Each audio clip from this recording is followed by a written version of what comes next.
You have any idea how fast you were going? Funnily enough, I was just talking to my friend about that. Our speedometer's melted, and as a result, it's very hard to say with any degree of accuracy exactly how fast we were going. 78 miles an hour. 78, huh? Well, yeah, I could buy that, sure, I guess. You would know better than us, especially since we got a melted speedometer. There's no crying in baseball! Frankly, my dear, I don't give a damn. Why so serious? Where we're going, we don't need roads. You're gonna need a bigger boat. I love you. I know. Here's Johnny.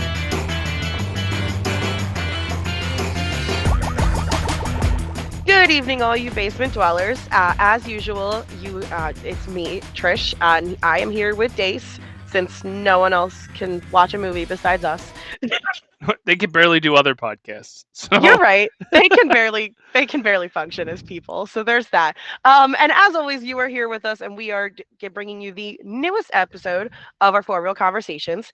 We're keeping up the Thanksgiving trend, but we decided to do not horror this time around, since you guys are probably sick of horror at this rate. And we're keeping up with the Thanksgiving movies. This episode, it was interesting. We decided to go with a couple old ones and a couple new ones. So we have the 1987 classic of Planes, Trains, and Automobiles. Then we have 1993 of Son-in-Law. We have our 2019 called the Turkey Bowl, which was new to me until we searched Thanksgiving movies, as was Friendsgiving, which was done in 2020. All of them are comedies, because usually when you get a holiday movie, you're either going to get a rom-com or just a regular comedy. I don't think that there's like holiday themed movies that aren't that, unless it's horror films. Like, you really don't find like an action movie. Well, no, wait, Die Hard maybe, but that's an argument for another day. Iron Man 3 could be a Christmas movie if you push the envelope. I mean, I would push any envelope that has Robert Downey Jr. in it. Fair. Just saying. But anyway, so yeah, we have a whole bunch of comedies for you today. Some of them shouldn't even be labeled as comedies because they sucked. I'm looking at you, Friendsgiving. It had such a high bar. Like, it realistically, on paper, it should have been probably the top one of the four. Yeah. Well, at least number 2, because you're never going to beat Planes, Trains, and Automobiles. All right, well, let's start with that one and go backwards in time. I was actually looking forward to this one. You had, like we were talking about, you had a great cast in this movie. You had some really well-known actors and actresses, and I think all of them just fell flat. One of my favorite actresses is Kat Dennings, and I feel like they didn't give her a chance to be anything but a cliche in this. Mm-hmm. Like, I love her, but she annoyed me throughout most of the movie. So did the main character. And, like, it just seemed like it tried too hard to be, like, a funny, goofy thing, and it gave me the same vibes that, like, Seth Rogen movies do. Yeah, they're always hit or miss, and usually the problem is it's too much of the one, like, of a certain thing. Like, Kat Dennings has I love her too. I think she's amazing. But there comes a point in, like, when she's in the MCU, too much Darcy. Yeah. Like, you got to reel it back just a little bit. Like, you just need a little bit of Darcy, and then it makes it great. Like, leave them wanting more type thing with her. Yeah, I just think that the whole point, like, the entire part of, like, the entirety of this movie, there was nothing to it. Like, the the meaning of friendship and this and that, like, it just seemed like, first of all, they weren't really great friends to each other. Let's be honest there. Yeah. Well, to your point, it's so weird that, like, the casting, because you and I were talking before we hit the go live button, which we have a horrible tendency of doing when it comes to doing this podcast. But we eventually, if we bring it back up during the podcast, so it's true. Fine. But, like, you have names like Aisha Taylor, who does the voice of Lana in Archer and is the host of Whose Line Is It Anyway? Wanda Sykes, which is a phenomenal comedian. Chelsea Peretti, who killed it in Brooklyn Nine-Nine. Kat Dennings, we've already said. And then, like, a couple other, like, guys in it, like Andrew Santino, who does the Bad Friends podcast. He's the ginger that constantly makes racist remarks to Bobby Lee. Or did you see Ricky Stenicki? No, not yet. He's in that as well. So, like, he's got that dry, sharp, he looks like, humor. If I'm not wrong, what did you say his name was? Andrew Santino. He kind of looks like our friend Tim a little bit. He does. I will give you that. But No, there's I think he's Stintino. So he looked like he was a character in a show. Mhm. And I think it is him. So hold on. He is not a main actor. I think Ricky No, Stenicki may be like his biggest role. no, but I think if I'm not wrong, hold on. I thought might have been. He's Rick in this movie. Yeah, but no, there was a show. I thought he looked like a character on a show, The Rookie, who the I don't know if you've ever seen The Rookie, but there was did you ever hear the song where it's like they call it Cop Cutie, where he's singing this song to Nathan Fillion? If you get the chance, look it up because he looks like the actor who sang that. Uh, he he has very small. You said he was on the. It was the Rookie. The Rookie, yeah. I don't think it's him because I'm looking at his credits It's right not. now. I looked it up and it's not, but it's Okay. just it looks exactly. It looks so much like him, which makes me sad because I wish it would have been him because that would have made it even funnier. Because that song, I don't watch The Rookie, but I know about the song and like the rivalry within the show because of this song that he fucks with Nathan Fillion with. Because I also love Nathan Fillion, and if you Mhm. don't, you're wrong. But like you have this all-star, I would say, supporting cast, and then your main character is this generic blonde bitch who's in like everything That as she like shouldn't a be wife. in. Yeah. She doesn't deserve it. Her name's Malin Ackerman. That's like Yeah, that's her name. I She's just which is crazy because I can't tell you how many movies I've seen with her and I didn't know her name to begin with. So what does that tell you? she's just so like she's in the Ben Stiller movie Heartbreak Kid. She's in The Watchmen, Yeah, 2009 version. It, 27 Dresses, The Proposal. Like she's in all these great movies and she is so unmemorable because I forgot she was in most of these movies. yeah, she's just very bland, which is Yeah, weird. Like it's a shame because you would think these other like side actors would elevate her because that's usually what right. happens in the movies. She gets elevated by her supporting cast. Not so much here. No, and it's just I don't know, like it just everyone in the movie just pissed me off except for the husband of Aisha Taylor or Tyler. Hmm. Because I need you to know that my entertainment and the funniest part of that movie for me was when he was not mad at Kat Dennings and Aisha Tyler for making out. He was mad that they didn't tell him about it and invited him there. But yeah, it just had so much potential. It's just It's it was just poor writing. I feel like it had a ton of potential, but it was just not funny. Like it was just they tried too hard throughout the entire thing, and that you could very much tell. and maybe it's because they had so many supporting actors in there trying to get bits in. Like I don't know. Like it'd be interesting to watch the behind the scenes of this one to Yeah, see if like there was a script, and then like because you have all these stand up comedians in this, they did their own thing to try to take their moment. yeah.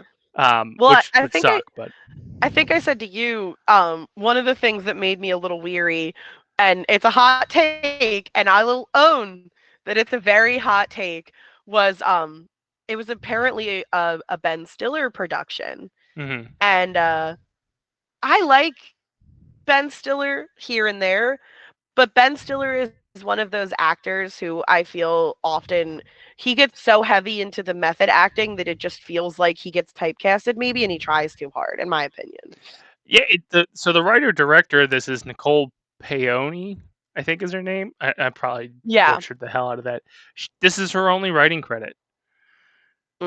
That's Um, probably why. she also would go on to direct The Kill Room in 2023. Mhm.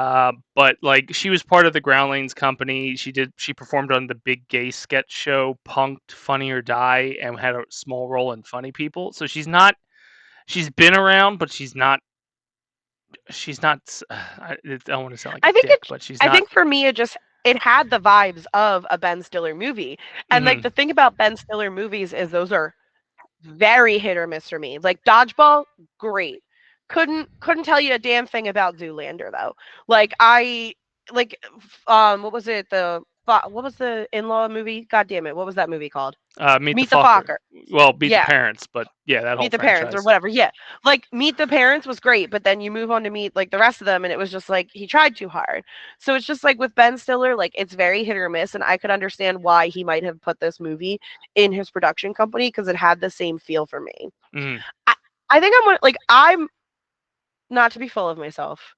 I know like my sense of humor and I know that I'm a funny person. Don't have all this childhood trauma for no fucking reason. Mm-hmm. So when people are doing funny just for the sake of funny, like they're just trying too hard to like crack a joke and it's not coming out naturally, you can tell.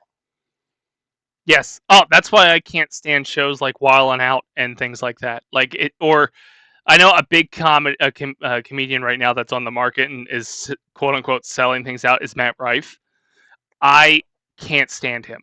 So I like him because his crowd work has me rolling. And I did watch his one special and he is funny, but I think the problem is he's just overexposed anymore. Not take away the crowd work, what is he? He was funny. No, I liked his special. I listened to his special that wasn't crowd work and he was actually pretty funny. He's just a basic white dude though. He has that stupid Jimmy Fallon approach to him where it just feels like he's smiling all the time. Oh no, Jimmy Fallon is way worse. But he's one that laughs at his own jokes, like Jimmy Fallon. Like he laughs at his own jokes, and he's forcing a joke, and if it doesn't work, he breaks. But the problem is, I think Matt Rife is laughing at his own jokes because he's worried that he's going to get himself fucking canceled with them. Well, no, to me, when it comes to comedians, when they're laughing at their joke, it's their way of making you laugh at it if it didn't do as well as they thought it was going to do. I think with his laughing at them, it's more just like, oh god, I'm going to get in so much fucking trouble for this, and I shouldn't say it. No, he sucks, and that's why he does it. Jimmy Fallon does it. Adam Sandler had a bad tendency of doing it. Like, you just go back and watch like old SNL stuff when they quote unquote break. Yeah, that's them. Horatio Sands was bad at it too. Like they knew the joke wasn't getting over, and they thought the joke was funny.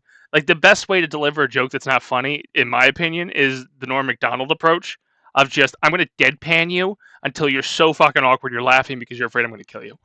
Yeah, Fallon just creeps me out. Don't even get me started on that man. I don't think anything about him is funny. Ugh. Well, it's the whole breaking thing. Like to me, that's just a sign that you're not confident in your material.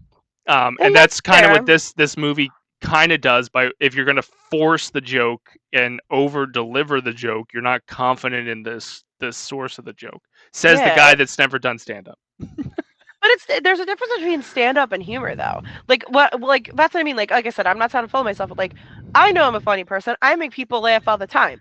I also know that I'll roast the shit out of people, but like there's a way to be funny and then there's a way to force funny, and this felt very forced. Yeah, which I think comes from the writer's background, being in the ground lanes and things like doing Funny or Die. She was doing bit comedy up to this point, right? And especially the ground lanes, and when she did like when you do live comedy, improv and shit, the people who force that, like I'm gonna laugh because you're not laughing, or I'm gonna just like overdo this joke because right. Well, that's like I feel like this movie relied heavily on like the stupid humor stuff, and it just didn't do it very well. Whereas if we move on to the next one, which is the Turkey Bowl, that was all stupid brat boy humor, but it worked because you knew what you were doing with it. Like there was not a serious moment in that fucking movie, but I laughed at it. Whereas with Friendsgiving, I don't think I really laughed at that at all.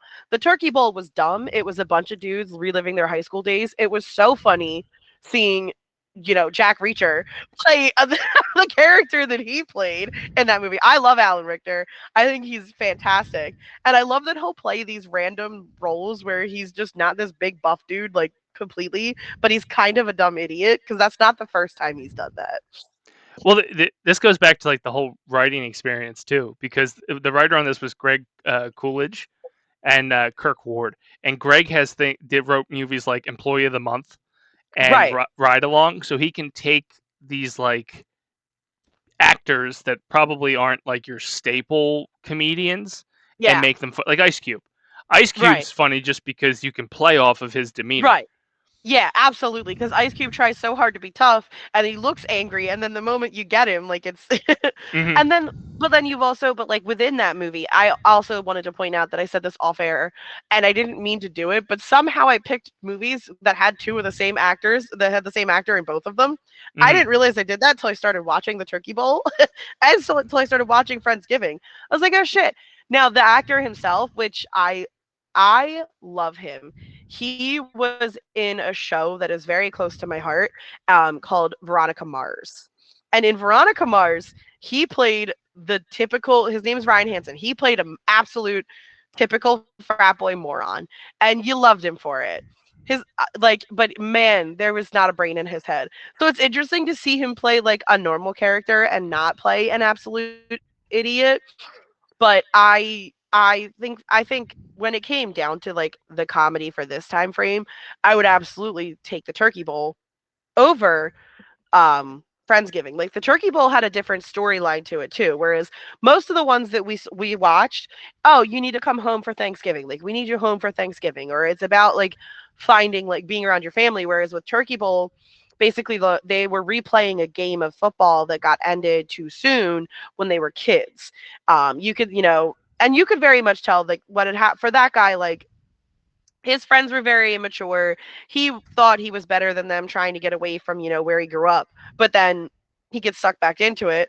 I can't believe the way they got him to come home was so fucked up.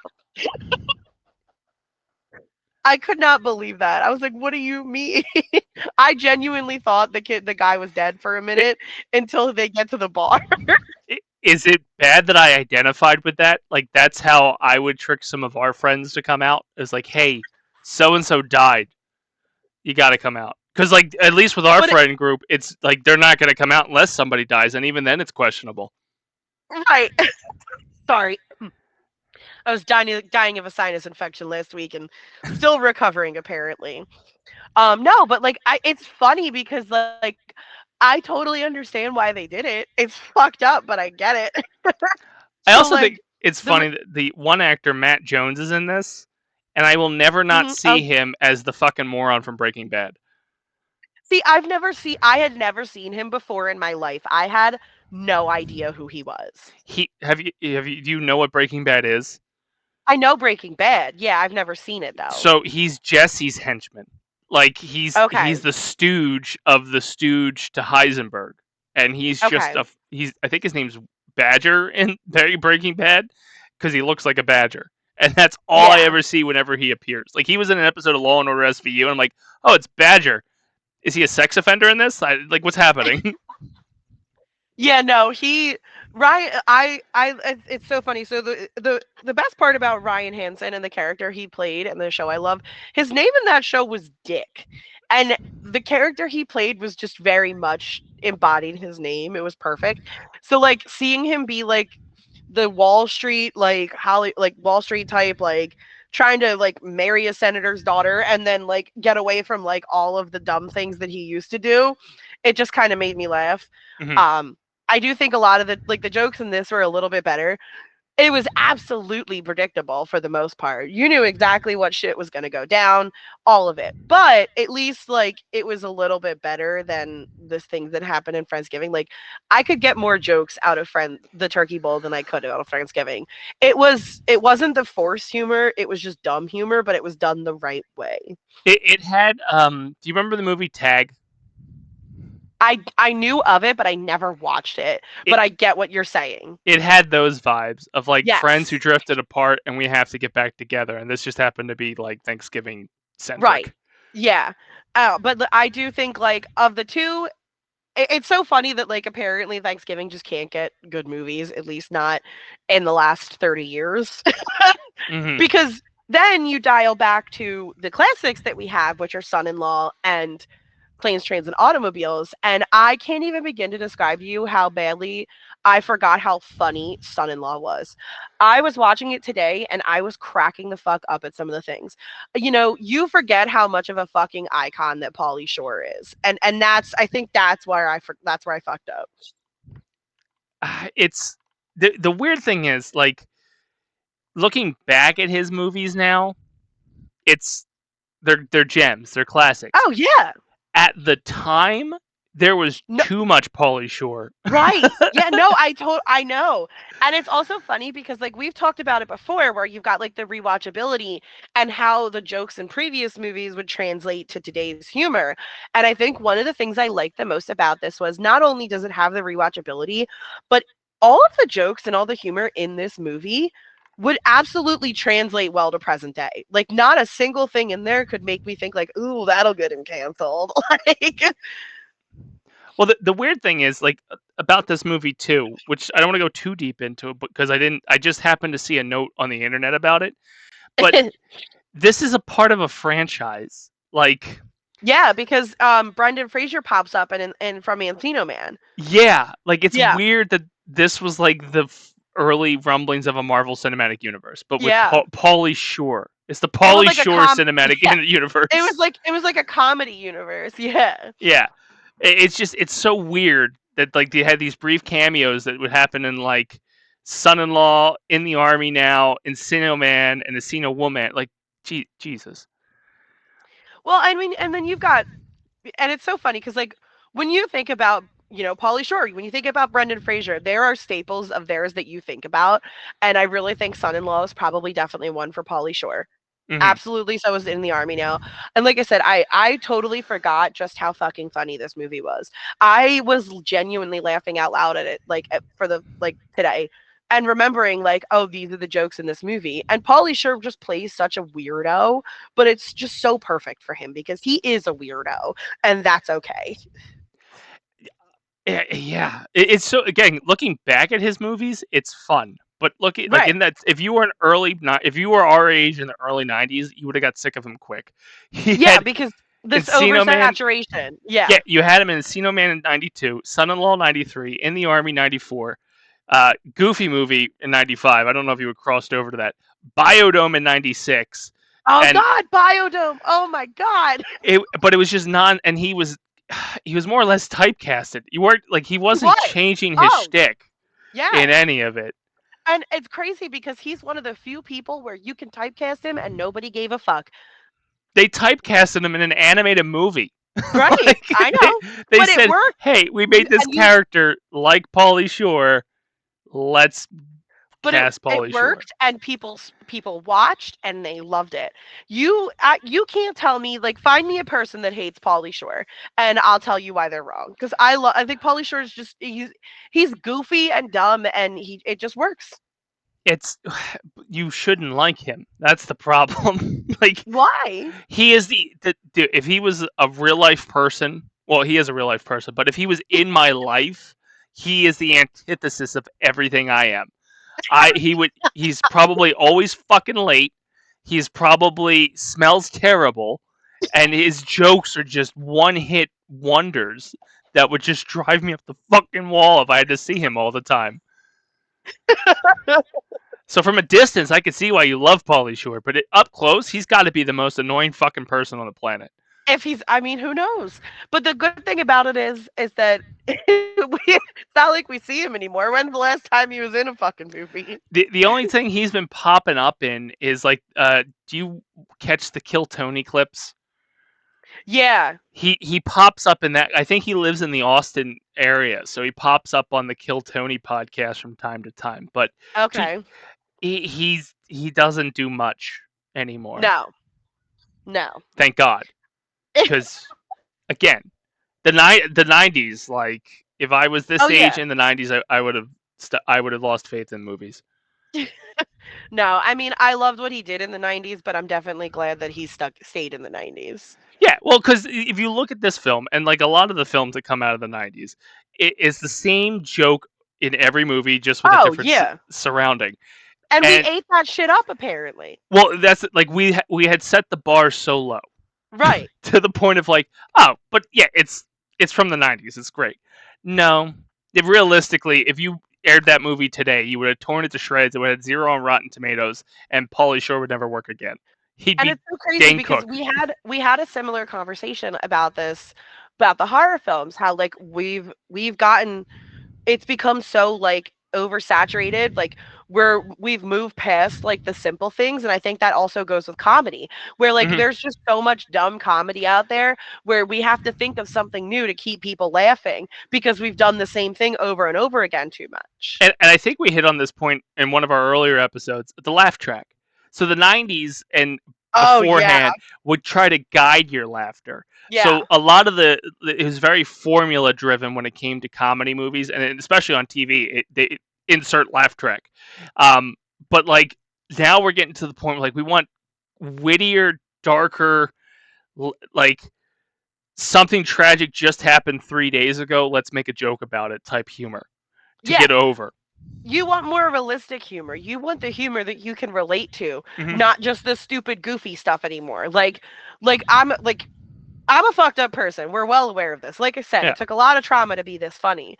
But like the way I cope with things is humor. Like, I want to say less than a month after my dad died, I was cracking jokes about it, and not a single person knew if they should be laughing or not. But that's because that's who I am. I'm going to sit there. I'm going to take the humor and I'm going to find the light in the situation. I think the reason, like, the thing about comedies right now is we are living in such dark fucking times. Everything is fucked up. You cannot tell me that it's not. So we need to find a way to take the dark that's happening and make light out of it. And I think that's why the more realistic humor and the more like self-deprecation and like stuff like that, that's what's hitting harder because it's more things you can relate to. 100%. Whereas these like fantastic, like Son-in-Law, I get that it's a comedy, but it's also like a scenario that like would never happen. Right. And it's very hard. Like most of the comedies that make me laugh the hardest these days are like watching something like when The Hangover first came out. It's like, oh, I can totally identify with a night like that. Hope Tour. Yeah. It's just like there's certain events, but this one was just like, huh. Yeah, this is 90s. The other thing that blew my mind, and I did not realize until I looked it up today, forgetting how many times I've seen this movie. Carla Gugino. I forgot that was her. The main girl, the main character, the main girl. You know, do you realize who she is? No, I'm trying to figure. I'm going through her credits now. So she was in Haunting of Hill House. She was in Night at the Museum. She was in Spy Kids. She's been in so much stuff. Sin City, all of it. And I totally forgot that this was her in this movie. And she is so young there. And that woman has barely aged since that movie. And it's crazy to me. You want to talk about aging like fine wine? Carla Gugino. I'm trying to think. I remember. Is she the one that Bruce Willis kept trying to protect in Sin City? Oh God, I think so. Possibly, I forget. It was either that or hold on, what was she in Sin City? I can tell you in a second. Her character's name's Lucille in Sin City. Yeah. I'm not sure. I don't remember. But if you look up, she's been in a lot of stuff. But like the things that stick with me the most are absolutely Spy Kids. Spy Kids was just like a staple of my childhood. Who was she in Spy Kids? She was the mom. Oh, get the fuck out of here! Really? Yes. Oh, well, I can't. It was Carla Gugino. It was Carla Gugino and Antonio Banderas. They were the parents. Wow. I don't know. Right. Right. There was also another movie of mine that it's actually a personal favorite of mine that like doesn't get enough love. She was in another movie I liked called Sucker Punch. She's in almost all of the Ryan Murphy, not Ryan Murphy, Mike Flanagan horror stuff on Netflix, and she does absolutely incredible in those. Like if you put Mike Flanagan and Carla Gugino in the same production, I'm watching it because I know that it's going to be absolutely amazing. I feel like I mix her up with some other actress. She does have similar features to another one, and I can't think of the name, but I could understand why you would mix it up. But like I totally forgot that this was like a really, really young her. Because this was she's 54 now. Yeah, she's 54 now, so she was probably 20s. When she filmed that movie, because that movie came out in 93, so it was most likely filmed in 92. So when she filmed that movie, Early She 20s. was, yeah, if that, 19. She was 21. Yeah. So she was young. That was probably arguably one of her earlier movies. Yeah, that was one of the first movies she did. She didn't her first movie was in 89. So yeah. But I totally forgot that was her until I was looking it up and I was like, "Oh my god." Cuz like she's so young there and she looks so different. And then, of course, Lane, like, I don't know if you knew his name, but Lane Smith, the guy who plays The her dad, father. right? Yeah. Yeah. He's like that type of character and everything. Yeah, 100%. Great. He passed away 20 years ago, but holy shit, that's a 20 character when years he ago? shows up. How Yeah. did He passed away in 2005. That's wild. But I remember him from fucking what the hell was it called? The Joe Pesci thing. My Cousin Vinny. Oh yeah. He was also that same year the bad coach in the Mighty Ducks. Yes. Yep. So like he has that like intimidating I'm a villain without being a full-blown He's got villain. the aura. Yeah. No, but I forgot how great this movie was and I forgot that like you're right. Like if I don't know if it came out today if it would hit the same, but I think it feels that way and it is a classic because I know it when it came out, it was good for the time that it came out. And making a second appearance on our Reel Convos is Ham from Sandlot. He's in this too. Mhm. So like that guy's a legend of the 90s. This is his second role. And so it's just weird. Like I don't know. But then we have our very last one, which was Planes, Trains, and Automobiles. Something that I did not know was a Thanksgiving movie until you were trying to find them with me. And then when I looked it up, I was like, all right, let's go for this. And first thing I have to... Go ahead. Go ahead. No, you go ahead. And it's a John Hughes movie. So you can't go wrong without a John Hughes movie. I want to say first things first is I have never in my life heard Steve Martin say the word fuck so many times.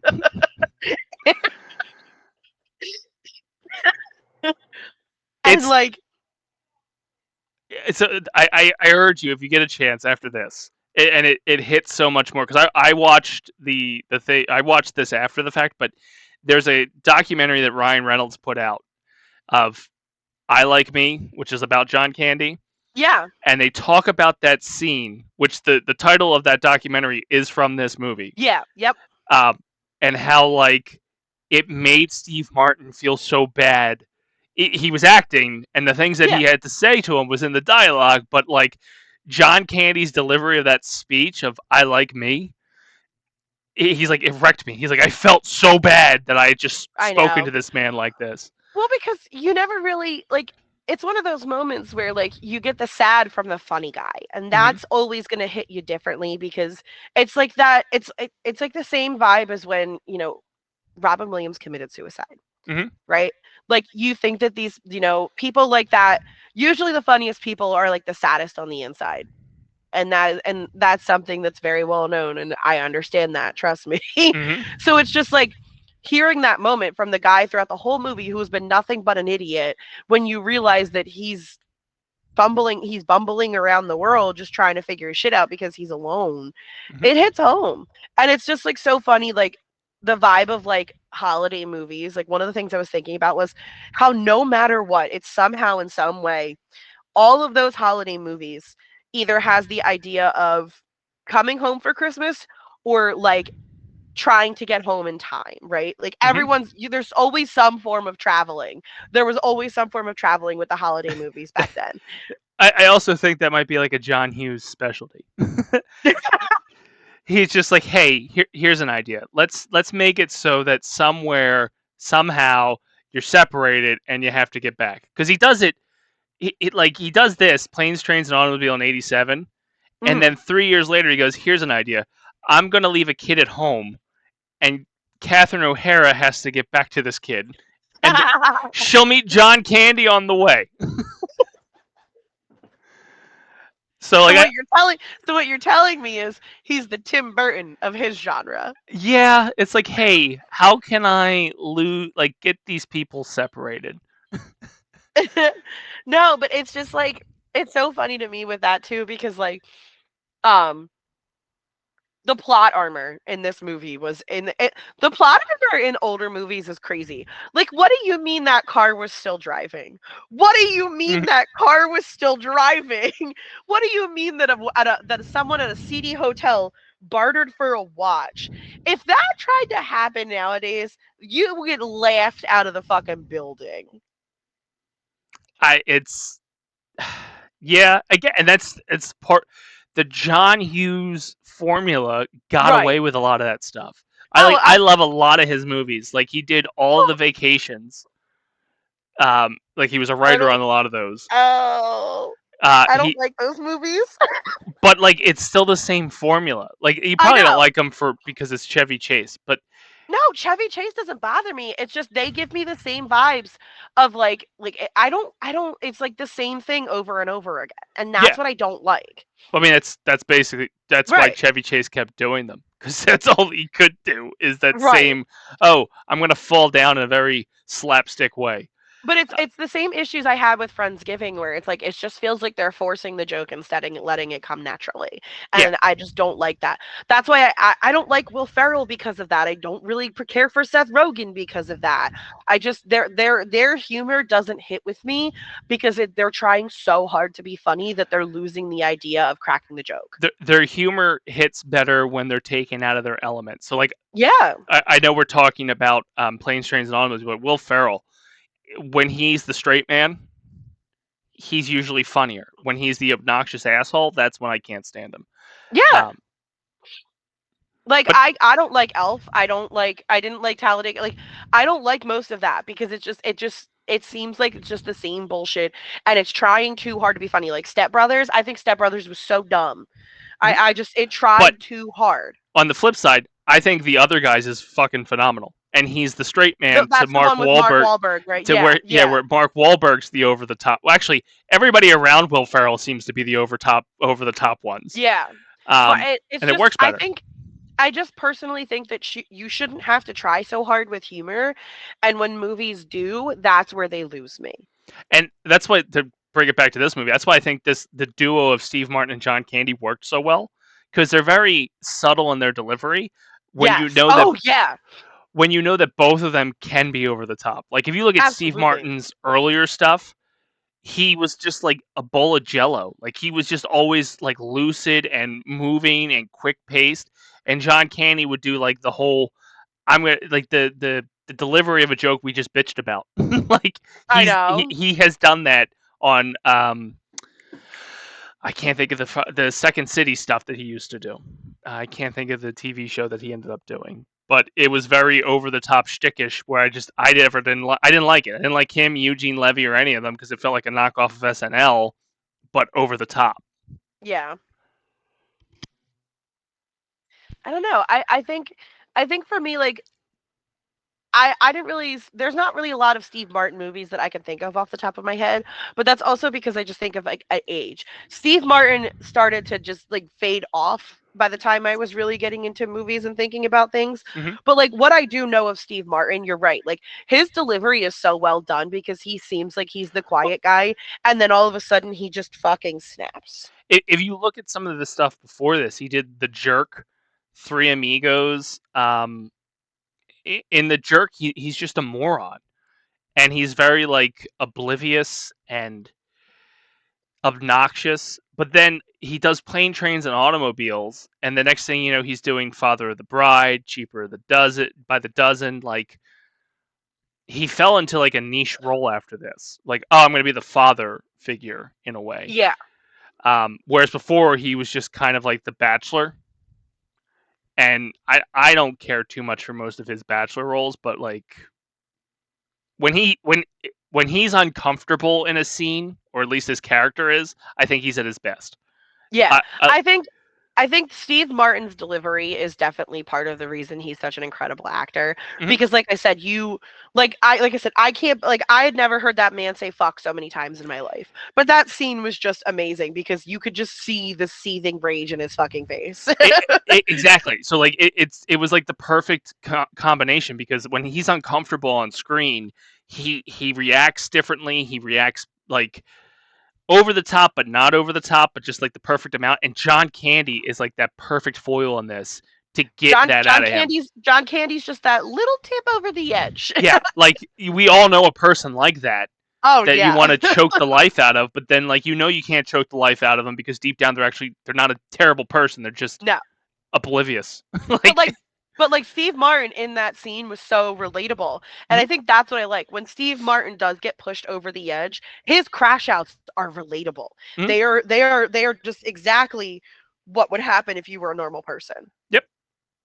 And that's why I enjoy him in like Only Murders in the Building. The only because Martin Short I think can sometimes be a bit too much. That's why I think they work as a good duo as well. Martin Short's a little bit on the more whimsical side, so I think that balances out Steve Martin's realisticness. Exactly. Like they play the perfect foil to each other, and that's what I think John and Steve had in Planes, Trains, and Automobiles. Yeah. Like they were yin and yang, and it glued the movie together to keep moving forward. Yeah, I think of all of the movies, I would have to say Son-in-Law is probably my favorite of all of them. Mm-hmm. To this day, like I said, I would rewatch that movie. I forgot how funny it was. I'm not saying I would go out of my way to rewatch it, but I don't think that I would turn it off if it was on TV. Probably same thing with Planes, Trains, and Automobiles. So it's funny to me that the two classics are the ones that I can, go back to, whereas that normally isn't the case because they're normally not like the ones you want to watch. I also think Thanksgiving just nobody tries. It gets sandwiched between Christmas and Halloween, and Christmas and Halloween are such big productions that a lot of these, you get swept aside with it. And then on top of that, it's just there's not too much to it. You're eating. So there's not really a lot that can go wrong or not that's supposed to go wrong, but it does have a lot of the same cliches when they do the movies, like either somebody burns something or they're not going to get home in time or their family sucks. So it's just there's only so much you can do with it, which leaves you very limited, and it's very clear. One of the other movies I was going to propose for our watch for this or for Thanksgiving specifically is the movie Dutch. Also written by John Hughes. But this one, it's Ed O'Neill, and he has to go get his girlfriend's kid and bring him home for Thanksgiving. And the kid wants nothing to do with him. And it's just, the kid constantly fucks with him, and then he starts it's me and Jimmy. And it's them going across the country to get him from Chicago to Georgia for Thanksgiving dinner. And all this kid wants is his real fucking dad. And this guy is doing everything in his power to bring him to the Thanksgiving dinner. And it's got the John Hughes vibes. If we ever do Thanksgiving themes again, I would definitely throw it up there to watch. Yeah. Because it's peak Ed O'Neill too. I think he was doing Al Bundy at this time too. Yeah, I think it's just it's Thanksgiving's hard. It's a hard. I'm glad that we were able to find so much for it. And hopefully if we can come back to it, and we haven't lost track of what we're doing. Yeah, good point. We're on a steady pace. It's a little messy, but we're working through it. Mm-hmm. But I do think it'll be interesting to see if we do go back to the Thanksgiving theme, what else we're going to be able to find and different ideas and themes and stuff like that from there. Just need to open up the John Hughes catalog. He either does Thanksgiving or Christmas. Man's got 2 tracks. He does 3. Or teenagers in high school. Yeah, or high school. Well, I mean, that was the 80s. There really wasn't much else going on anyway. It's something about food. He started with The Breakfast Club, and then all of a sudden he was on to Thanksgiving movies for a bit, and then Home Alone.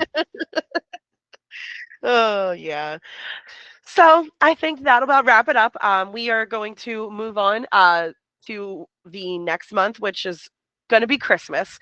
So for our next month's themes, we're going to go back to the first episode is going to be Dace's Christmas classics and staples, and then the next one will be my Christmas classics and staples.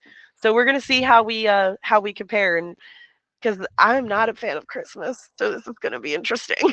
Literally, when you told me to pick my favorites, I think there was 3 out of the 4 were my favorites. And the 4th one I threw in there because I went and saw it in the theaters and chuckled at it, but for the wrong reasons. This son of a bitch picked his first, and now I'm screwed. Because they're the best. That's really all you need. Had I gone second, it would have just been 4 claymation movies. And you probably would have taken my favorite, so then it would have been 4 weird ones like Rudolph's Happy New Year. No, we're gonna see if I can even find a 4th movie because I am struggling. I feel like such a Grinch, and I said that to you, and I said that to my friends. I was like, I don't know what fucking movies I like. What if we make it a full calendar year and we do this again? We need a full episode dedicated to the stop animation stuff that we don't do this year. If we get back to next year, I already told you the theme that we're gonna do for next year because it was one of the themes that I had talked about. Well, like part of me. So I spoiler, I picked A Year Without a Santa Claus because that is my all-time favorite. But I was very, I wanted to pick Santa Claus Comes to Town because I feel like our current president is the Burger Miser. And there was just so much material there to just shit on him as the Burger Miser Burger. Incredible. Well, we still got 3 more years, so...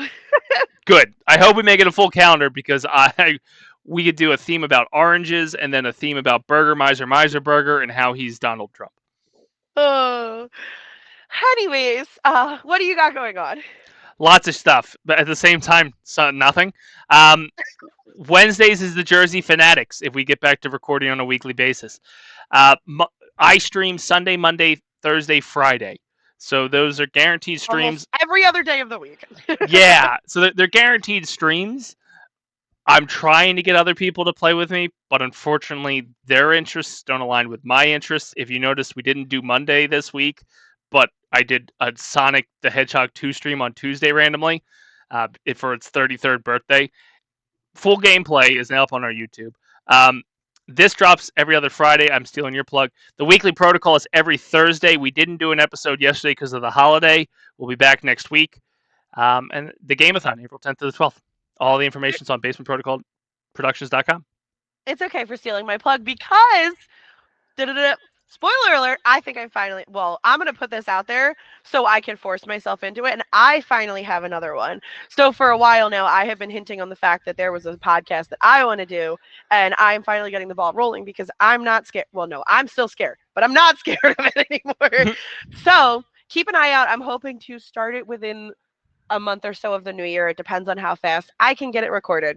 But I am finally bringing out the Mosh Pit Confessionals, which is going to be just me solo podcast where I'm going to give you the stories of the dumb shit I do in my life, which is concerts and kind of stories because I've got a lot of them. I go to about 25 to 30 concerts a year, and I have a lot of things that have happened to me. Some good, some bad, and some are just in a crazy circumstance. And I think it's time to talk about it because I got some fun. I've learned some things, and I've been through some things because of it. We're on a bi-weekly schedule for this podcast because you go to so many damn concerts.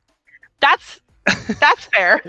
You don't have enough time to watch the movies or record. That's fair because when you wanted to go to that, you were like, "Does anybody want to go to this play?" And I'm like, "Ooh, I got a concert that night." Yeah, so anytime short notice is not okay with you, you got to book you in a year because if some random band is in town for the first time in 30 years, you're there. I literally was messaging you guys from a mosh pit the other night. As I was falling asleep in an auditorium because I stretched myself too thin and I did those kids an injustice. Yeah. I still have 3 more concerts before the year is over. I tried to get tickets for 1, and when they said nope, I didn't go. Yeah, so I've been working on it. I worked on a lot of it today, and then we're going to keep going, and then hopefully by New Year's, by the end of January, we should hopefully have the first episode of that. Awesome. So, on that note, it was great to talk to you again. Nice to see you. Nice to, have something else to talk about besides horror films for the first time in a month and a half. And on that note, we will see you behind the silver screen.